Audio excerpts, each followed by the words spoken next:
Yo, what's up guys? Welcome back to another video. Hope you're all doing well again today.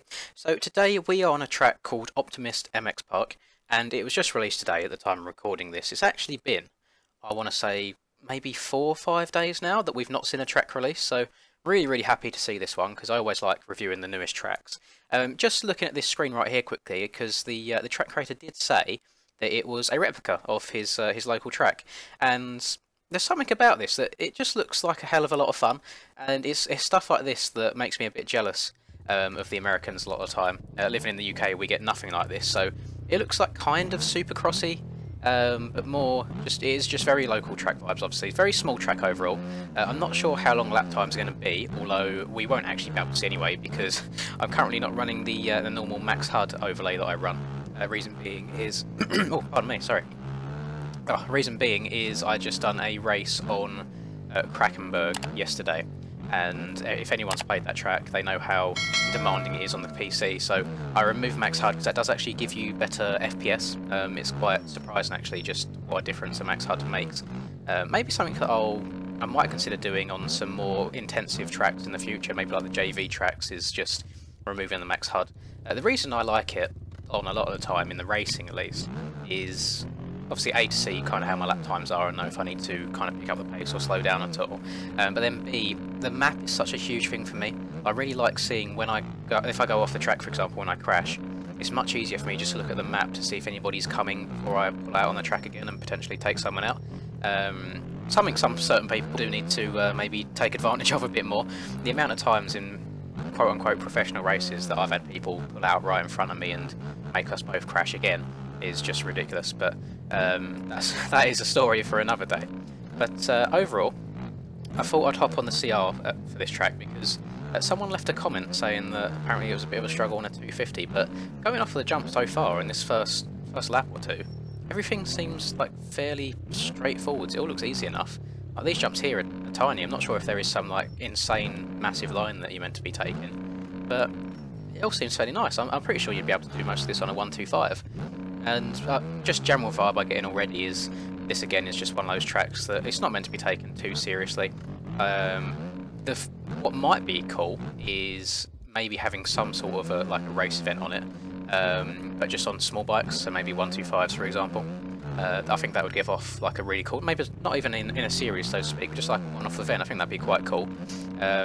Maybe have it so it's like short sprint races where let's say you start off with 40 people and then you get like knocked out if you're at a certain position. I think that could be quite a cool event for this sort of track, and I don't really think there's a whole lot in the game like this. You've got there's one or two like backyard tracks. I put backyard in like quotation marks, so obviously everybody adds their own little bit to it when they make their own back garden.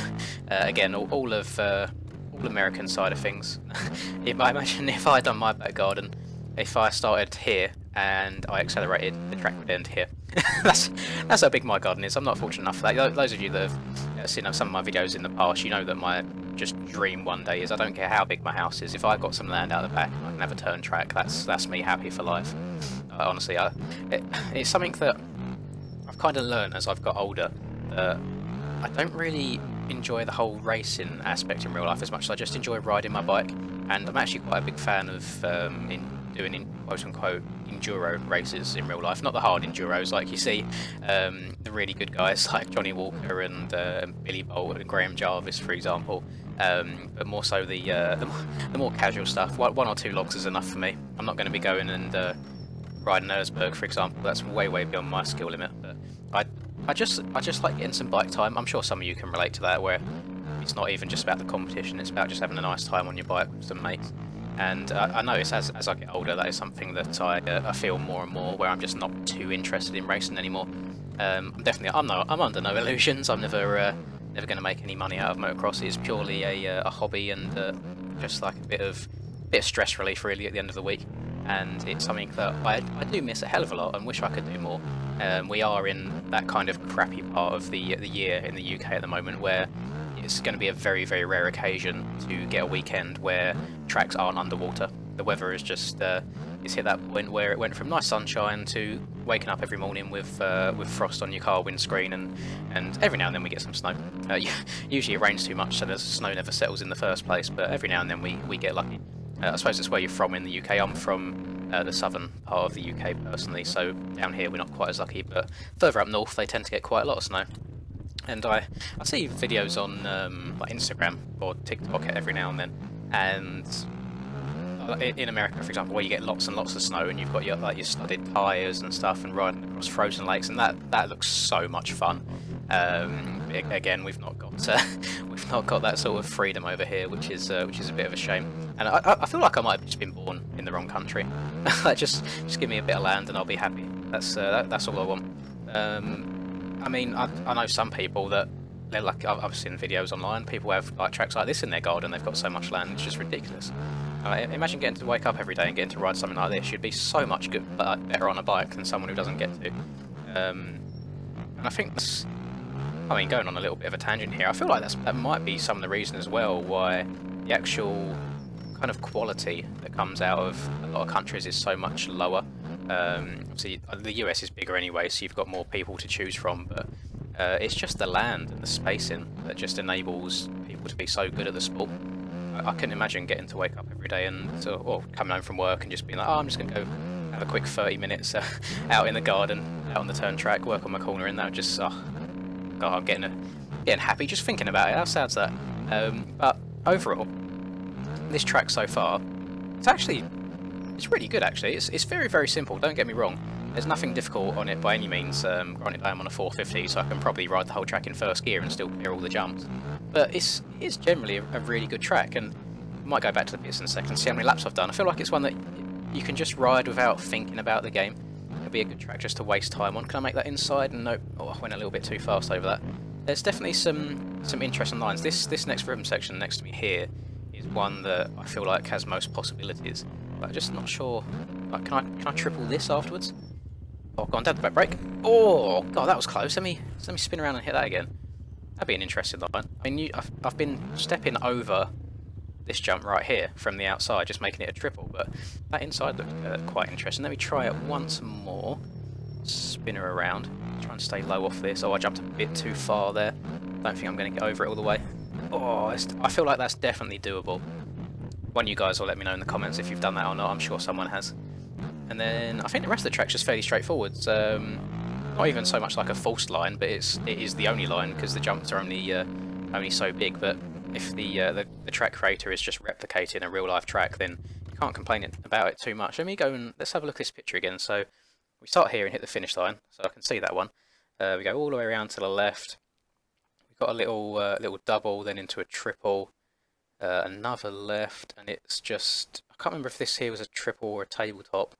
And then we've got almost like a tabletop to step down, double, triple, double. Yeah, it all looks true to the map. So yeah, you can't hate on him too much for that.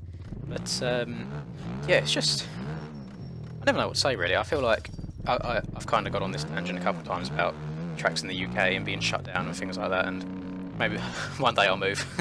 No, maybe that's a dream. It's not achievable in the UK. Maybe one day I'll just move to America and get myself some land. Apparently, like the housing and stuff like that's meant to be, you get more value in America for what you spend. House pricing in the UK is just ridiculous right now. It's the rate it's increasing at is absolutely unreal, especially when you compare it to wages. Like they're just not, they don't increase at the same time. Like house prices increase so much quicker than your wage will. So it's constantly a fighting battle, which is just why I'm still here and still living with the family. You know, I'm getting there. I'm saving. One thing that I do want to do though is move out with my girlfriend at the right time. So I feel like we're just going to wait until we're both in the right position to do so. And she's away studying at the moment, so she's in no rush to move anywhere. So my parents don't want to kick me out anytime soon. So I'm good where I am. Just keep doing what I'm doing. Add to the savings, and then one day I'll get to make the big move. And then, I mean, granted that might be like 2-3 years away at this point, but what that does mean is I get to be noisy at whatever time of day I want to be noisy at. So if I want to do streams late into the afternoon when the Americans are up, rather than only really getting to stream to the Europeans, then I can. So that's all good and exciting news. But overall, I think that might do it for me for this video. There's not a whole lot more to discuss about this track really, it's just a nice, fun, simple track, and I really do like the feel that it's got. I like that it's at night time, that's just something else about it. Yeah, I would recommend downloading it. I'll put it in the description as always, so you can go give it a try if you want to. If you did enjoy the video, please do drop a like, I really do appreciate it. And subscribe to the channel if you're new. I'm on the road to 15k hopefully by the new year. Might be a bit of a stretch, but I reckon we can do it with your guys' help. So thank you very much for watching. I hope you have a lovely day, whatever it is that you're up to. And until I catch you guys in the next video, peace. Got bad shit all up in my mind right now. Fuck it, give me a minute and I'ma let it all out. I don't give a shit about an opinion, be another dimension when I wake up. Bitch, it's time to fill the cup. Got no fucking love, I feel so stuck on my luck. Get fucked.